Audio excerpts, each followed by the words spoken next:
It's time for Wisdom 31. Good morning, good afternoon, good day to you. My name is Allan Gray, and I have the distinct privilege of pastoring iChurchDMV, a local congregation here in our nation's capital. And I am also here to welcome you to Wisdom 31. We are in the midst of a 31-day devotional through the Book of Proverbs, and today is day number 7. So we're going to be in Proverbs chapter number 7, starting at verse number 1, and we'll be reading through verse number 5.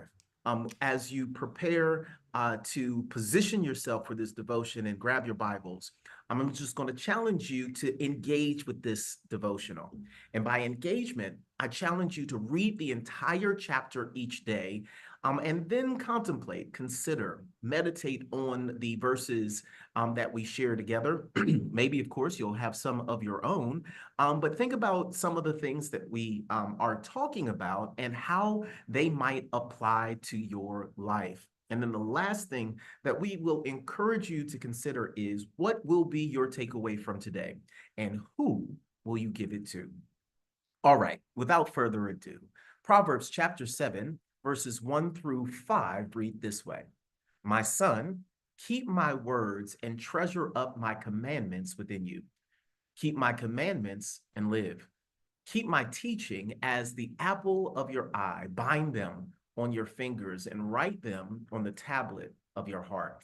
Say to wisdom, you are my sister, and call insight your intimate friend, to keep you from the forbidden woman, from the adulteress with her smooth words.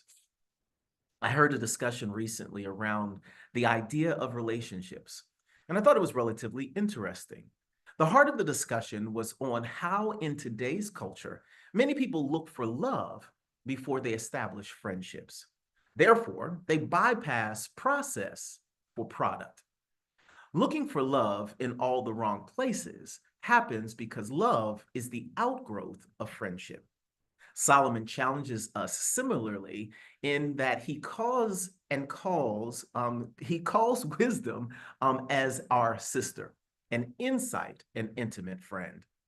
The benefit of being in a relationship with wisdom is that we are not then carried away by living wonders, people or products that seem to come out of nowhere that we commit more to than we actually should. Outliers, those one-offs, though they may be worthy of our attention and possibly even our adoration, as Malcolm Gladwell says, there is a backstory to each of them. And for some of them, they are nothing more than bait for a trap. Wisdom is built through heartfelt work. Here's the wisdom key. Anything worthy of the fullness of your attention will require all of your emotions and grow over time.